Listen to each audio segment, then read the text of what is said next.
एक विश्वास के बल पर ही आप बड़े से बड़ा लक्ष्य प्राप्त कर सकते हैं। जैसे कि आप जानते हैं, जिन्हें विश्वास होता है उन्हें दुनिया की सभी सुख सुविधाएं प्राप्त होती हैं। जो भगवान को मानते हैं उनमें विश्वास रूपी शक्ति होती है। नमस्कार दोस्तों, मेरा नाम है नीलम। स्वागत है आपका ANA फैमिली में। आज का हमारा टॉपिक भी यही है, विश्वास के ऊपर। चलिए आइए स्टार्ट करते हैं। किसी की कहानी मेरी जुबानी।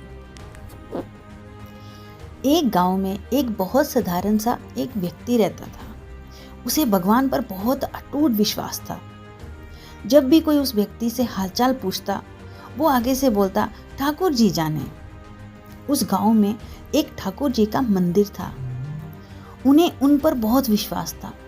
उस व्यक्ति के 2 बेटे और 1 बेटी थी।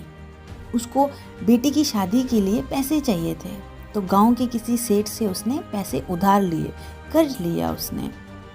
कुछ समय बीता तो उसके बेटों ने बोला, बाबा आप जाके सेठ जी को पैसे दे आओ, जाके आप कर्जा मुक्त हो जाओ। वो व्यक्ति गया, उसने सेठ जी को पैसे दिए और उसमें सेठ जी ने एक पेज में लिखा कि आप अभी हमारे कर्ज मुक्त हो गए हो, और कर्ज मुक्त होने का एक पत्र उसको दिया और पूछा कि बाबा इसमें मैंने क्या लिखा है। और वो व्यक्ति बेचारा बहुत सीधा साधारण सा था, बोलता मैं तो अनपढ़ हूँ, जो भी लिखा होगा ठाकुर जी जाने। और ये बात सेठ जी को समझ में आई कि ये बंदा तो सच में ही बहुत ही सीधा साधारण सा है। उसने उसको बोला, बाबा जाके मुझे अंदर से एक गिलास पानी ला के देना। वो अंदर चला गया। इतने देर में सेठ जी ने उसकी पर्ची जो है चेंज कर दी। उस पर्ची पे लिख दिया कि अभी भी उधार बाकी है। और जब वो पानी लेके आया बाहर तो उसने सेठ जी ने उसको पर्ची वही थमा दी कि जो जिस पे लिखा हुआ था कि अभी उधार बाकी है, और वो लेके चला गया। और सेठ जी कुछ दिनों के बाद उसी व्यक्ति के घर में पहुंच जाते हैं। बोलते हैं मुझे उधार दो, तुम्हारा बाकी है। और वो व्यक्ति बोलता है मैंने उधार पूरा का पूरा चुका दिया है। लेकिन सेठ जी नहीं माने और मामला जो कोर्ट कचहरी तक पहुंच गया। कोर्ट में व्यक्ति को बुलाया गया। व्यक्ति जोर जोर से रोने लगा। बोला कि ठाकुर जी जानते हैं कि मैंने ये पैसे दे दिए हैं। और जज साहब पूछने लगे कि कोई गवाह है इसमें आपका जिसने आपको सेठ जी को पैसे देते हुए देखा हो। तो व्यक्ति बोलता हाँ ठाकुर जी हैं, ठाकुर जी ने देखा है, मेरे साथ थे वो, उन्होंने देखा है कि मैंने सेठ जी को पैसे दे रखे हैं। तो जज साहब बोलते हैं ठीक है, कल ठाकुर जी को आप बुलाइए। और पुलिस वालों को भी बोला कि कल ठाकुर जी को आप बुला के लाना और गवाही हम लोग आगे की कार्रवाई करेंगे। और पुलिस वाले दूसरे दिन गए, पूरे जाके गांव में उन्होंने ढूंढा कि ठाकुर जी कहाँ पे हैं। तो पुलिस वालों को गांव वालों ने कहा ठाकुर नाम का कोई भी व्यक्ति नहीं रहता है, पर हाँ ठाकुर जी के नाम का मंदिर है। अब भगवान कैसे कोर्ट में पेश होंगे। अगले दिन अदालत की कार्रवाई शुरू होती है। तो जज साहब ने बोला कि आगे की कार्रवाई शुरू की जाए, आप ठाकुर जी को बुलाओ। तो आवाज़ देते हैं बाहर की तरफ कि ठाकुर जी हाजिर हो, ठाकुर जी हाजिर हो। उसी वक्त एक बूढ़ा व्यक्ति सर पर तिलक लगाए, चंदन की माला पहने हुए कोर्ट में हाजिर होते हैं।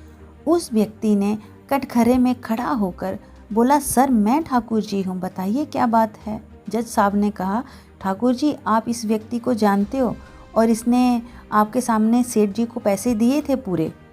तो ठाकुर जी ने बोला, जी जज साहब मेरे सामने ही पैसे दिए थे, वो भी ब्याज समेत इसने पैसे दिए थे पूरे। और अगर आपको मेरी बात का यकीन ना हो रहा हो तो आप पुलिस वालों को इसके घर में भेज के इसकी 3 नंबर की अलमीरा की फाइल में पड़ा हुआ है 22 नंबर के पेज पे इसने खुद लिखा हुआ है कि इस व्यक्ति के पैसे से ये कर्जा मुक्त हो गया है। वह व्यक्ति इतना बोल के वहाँ से चले गए। कुछ देर बाद सिपाही वापिस आए और जज साहब को वो पर्ची दिखाई, और वो पर्ची में सच में वैसा ही लिखा था जैसा ठाकुर जी बोल रहे थे कि उस पर्ची के ऊपर लिखा हुआ है कि ये कर्जा मुक्त हो गए हैं। तो जज साहब ने बोला ठाकुर जी को वापस बुलाओ कटघरे में। तो सब बोलने लगे कि ठाकुर जी हाजिर हो, ठाकुर जी हाजिर हो। लेकिन ठाकुर जी कहीं नहीं थे और किसी भी गांव का व्यक्ति उस ठाकुर जी को नहीं जानता था। पूरे गांव में उसको खोजा गया, सब लोगों ने उसको ढूंढा कि वो ठाकुर जी थे कौन और वो कहाँ चले गए।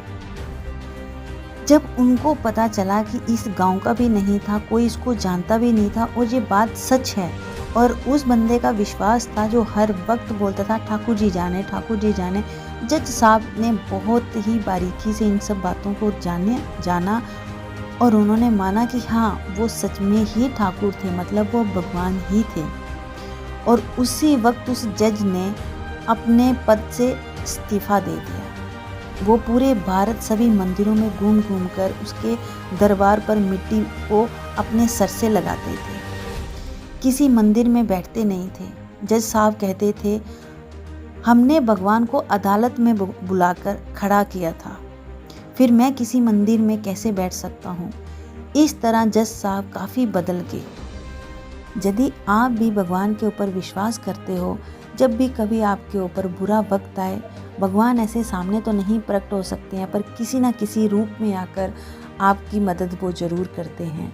आशा करती हूँ आपको ये छोटी सी स्टोरी पसंद आई होगी, और कल एक नई स्टोरी, नए विचारों के साथ फिर आपसे मिलती हूँ। धन्यवाद।